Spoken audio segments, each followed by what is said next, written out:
G'day, Ryan Gifford from Shaw Property here. And with Christmas and the end of year fast approaching, it's a good time to reflect on the year that was in real estate and to cast an eye on what we may expect in 2023. As usual, there's been many doomsday predictions in the media that the property market would fall off a cliff once interest rates started rising. However, the reality is that there has been a market adjustment this year, but it's just not quite as headline worthy. Everyone knows that we have just gone through a once-in-a-generation property boom in 2020 and 2021, which saw the median house price in many suburbs in Newcastle increase by up to 30 to 40%. We were still riding this wave leading into 2022, but it was starting to slow as booms don't continue indefinitely. Then in February, Russia invaded the Ukraine, which led to high inflation in Australia, which caused the Reserve Bank to start to increase interest rates much sooner than previously forecast. This led to uncertainty in the market, with people questioning how high, how fast, and for how long rates will increase. Rising interest rates also affect the borrowing capacity of buyers, meaning they cannot offer as much for a property as they previously could. This led to sellers questioning whether it was a good time to sell, and also had buyers rethinking their purchasing decisions with the unknowns around interest rates and the market in general. This change in sentiment and the borrowing market did have a direct impact on the market, and we've seen a market adjustment coming off the back of the property boom. There are also price falls in most parts of the country, with Sydney median house price down 10% annually. Newcastle fared slightly better, with house prices only decreasing by 6%. With the change in sentiment in the market, there was a big difference in the properties listed for sale and selling in 22 also compared to 2021. There have been 1,939 homes listed for sale in 2022 up until the end of November. This is a 25% decrease for the same period last year. There have also been 1,755 houses sold for the year up to November, which is down 33% compared to last year, which is quite a big difference.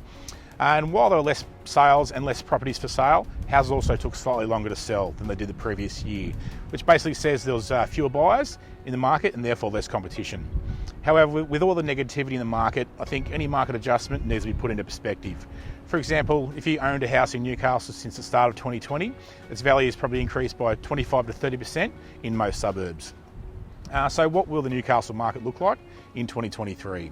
The NAB has predicted that property prices in Sydney will decrease by 9%. And the RBA said it thinks property prices nationally could decrease by up to 10%. I don't think price falls will be this large in Newcastle. There was initially a market shock around interest rates rising, but this has started to subside. The market now understands that rates will continue to rise into 2023, and that'll likely stop potentially in the first half of the year. This has removed some of the initial uncertainty in the market, and interest rates will only end up slightly higher than they were prior to the pandemic, which didn't lead to mortgage stress then. Also, interest rates are the main factor affecting property prices. All other indices such as the unemployment rate, national and local economies are actually quite strong. And as you can see in the figures, there was a significant decrease in the amount of people listing their homes for sale in 2022 due to the uncertainty in the market.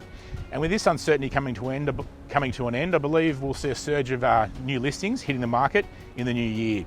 And with this increase in properties for sale, I also believe we'll see an increase in the number of buyers, as they'll see that the market adjustment of the property cycle is coming to the end. I believe 2023 will see a fairly balanced market, where the number of buyers and sellers remains relatively equal. A balanced market is often characterised by fairly stable property prices, where they do not go up or down by any great degree. In my opinion, property prices will remain fairly stable next year, and may only go up or down by a few percent, probably less than 5. From the team at Shaw Property, I'd like to wish everyone a very Merry Christmas and a happy and prosperous New Year.